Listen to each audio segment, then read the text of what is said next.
MCP is trending in the AI space recently. Every day, there are a large amount of MCP tools were developed. So in this video, I'm going to talk about what MCP is and how does it work, and a practical demonstration on how we can use MCP in software development. So by the end of this video, you will have a full understanding on everything you need to know about MCP. So MCP stands for Model Context Protocol, which was developed by Anthropic at the end of 2024. In simple terms, we can say that MCP serves as a standardized toolbox for AI models. It can interact with external tools and automate tasks more efficiently. Traditionally, users have to manually copy and paste information into the AI chat window, but MCP automates this process by acting as a middleware that can connect AI models with external tools like browsers, documentations, code repositories, and more. And the way how MCP works is that it's specialized in different tasks, such as reading or writing to the browsers, managing files or documentations, or communicating to external services. These servers runs as a local Node.js or Python applications. And the AI models here can be able to communicate with the MCP servers using standardized input and output, or short for stdio.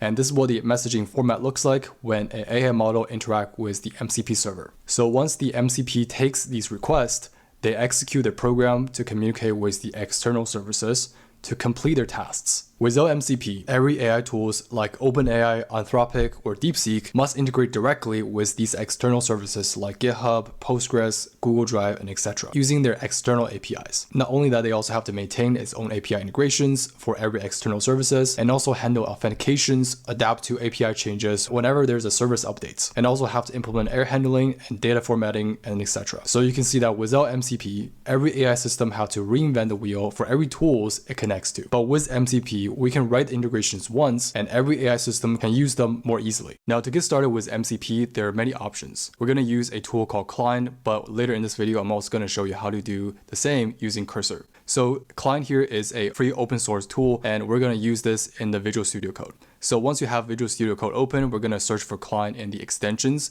And here we're going to click on this and click on install. So then here we're just going to click on Trust Publisher and install. And then once we have that installed, we're going to click on the sidebar, open Cline, and then use our own API key.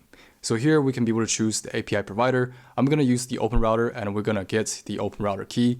I'm going to sign in with Open Router and authorize the request. So it's going to automatically navigate me to the Open Visual Studio Code. So once we're here in the VS Code, we're going to click on Open for the client to open the URI, and it's going to fill the Open Router API key in there. So then we're going to click on done, and then we're going to test it, the chat, and see how it responds. So we got an API request failed because we haven't loaded any credits to Open Router. And then here we're just going to load some credits to the Open Router. And once I load the credits, I'm going to navigate back to the Visual Studio Code and retry the prompt. So here we're going to send an API request, and you can see that it's working. All right, so once we know that it's working, we can click on the marketplace and to view all the MCP servers options. And then here we're just gonna sort by the GitHub stars to find the most popular MCP servers. And here I'm just gonna try with one of the tool called GitHub, and we're just gonna click on install here. And then here you can see it opens a chat window and instruct us on how we're going to do this. So we're just gonna run the command that it gives us. So here you can see the command has been run in the terminal. Okay, so once the directory has been created, then we also have to grant the access to create the settings, so the configuration file. So we're going to run this command and let it create the Cline MCP settings.json. And we're also going to grant its access to read this file. So we're going to say approve. And here's asking for the GitHub personal access token. So once the token is generated, we're going to paste it here onto the chat. And you can see that it takes the token that I create and sets it inside of the MCP server setting. So I'm just going to save. MCP server has been updated. And if you notice that while we're running this, the credits has gone up a lot. So we can click on settings here and we can be able to change the models we use. So I'm going to use the DeepSeek chat free, and this will give us a free access to the DeepSeek v3 for the latest model here. Alright, so once my GitHub server MCP configuration has set up, then we can open a new prompt to ask information about my GitHub accounts. So my GitHub information is called Eric Tech Pro. So feel free to follow my GitHub account if you're looking for more free resources or informations that I talk about on YouTube. So here I have 14 resources or 14 repository. And here you can see once I submit the prompt, it's going to send a approval asking to grant access for searching the repositories, and you can see as a result, it returned us all the repositories that we have. And you can see that using the DeepSeek chat free, it doesn't really cost me any credits for this prompt. And you can see that the way how it works is that the large language model will basically decide what functions or tools it's going to call to complete a task that we assign them to do. And you can see the large language model knows exactly which function we need to call for the search repositories to query all the repositories based on this GitHub username. And then once the data is being fetched, you can see we have a total count of 13 repositories. And for the items here, we have the information about each repositories here. And then at the end, the large language model will basically format the response. And you can see this is the response that the large language model has returned back to us. All right, so now let's take a look at how to do this in Cursor. So currently I'm using the 0.46 version in Cursor, and I have enabled the early access for the update frequency inside of the Cursor settings. And you can do the same by click on the gear sign on the top right for open the Cursor settings. And then on the Cursor setting here, we can click on beta. And then here, we're just gonna change the update frequency to early access so that we have the latest version for Cursor application. And then here, we're just gonna click on MCP. Now to create an MCP server, we can either click on here to add an MCP server manually, or we can create a new folder in our current directory. And we're just gonna call it .cursor. And inside of this folder, we can be able to create our MCP servers configurations. So we're gonna click on a new file. I'm just gonna say mcp.json. And you can see that this is where we can be able to put the MCP configurations inside of this file. So we have already created MCP servers inside of Cline or Visual Studio Code. Then we can just literally copy the configuration that we made there into Cursor. So let's do that first.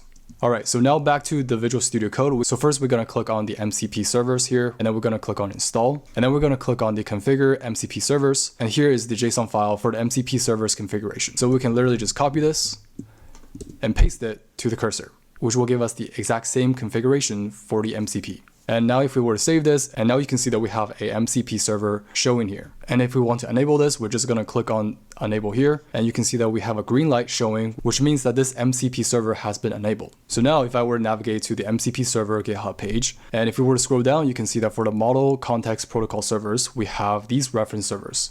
And we're gonna use the file system here, which you can see that this is a Node.js server, which uses MCP for file system operations. And here, if we were to scroll down, you can see that there's also npx installation, and we're gonna use this. So we're just gonna copy the file system here to the Cursor. And once we paste it, we also wanna make sure the argument here for the file system is correct. And in terms of the folder path here, we wanna make sure that it points to a correct directory inside of our computer. And here, we're just gonna come back to the Cursor settings and enable the file system here. And here inside of the MCP server.json, I'm just also gonna give a file path called demo, which is going to be this folder right here. And here, I'm just gonna create a simple file called the sample.txt file. And I'm just gonna say hi there. Okay, and for the chat here, I'm just gonna say for this current directories folder, what files does this folder have? I'm just gonna ask this question.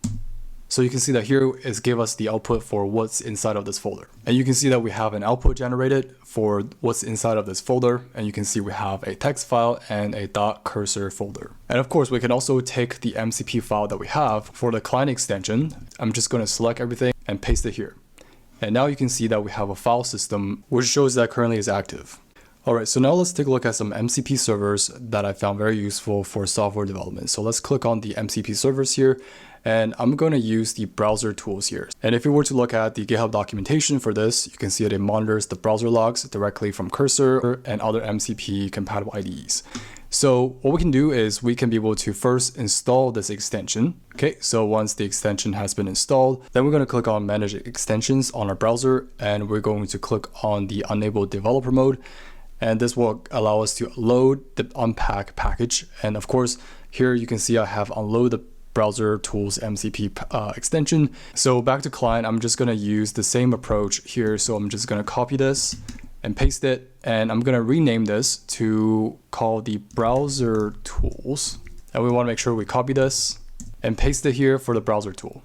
Okay, and then you can see that we have a green light bar shows up, and we haven't finished. So then what we can do is we can be able to run the local server. So we're gonna copy this, so npx, and this end with the server. This one, the last one that we copied, end with MCP. So we're gonna come back to here, and we're just gonna run this. You can see the browser server has started. So now you can see that it's connected to the BrowserTools server. And now if I were to come back here and I'm going to create a new chat, please analyze my browser network tab. So here you can see it's able to analyze what we have for the browser network and be able to give us what's in it. For example, the accessibilities, the performance audits, network request has been detected. Now, if you're looking to find more MCP servers, we can be able to navigate to a website called Smithery AI. And here we can be able to browse for all the MCP servers. And here you can see that we have over 2,000 MCP servers on this platform. And based on our needs, we can be able to search for whatever MCP server that we need. So one of the examples that I can demonstrate is called sequential thinking. So if we want to download this, we can just click on the official documentations to read through what this MCP does and look at the MCP for the configurations. We can just copy this and navigate back to the configurations that we have locally and be able to append it onto our configuration settings.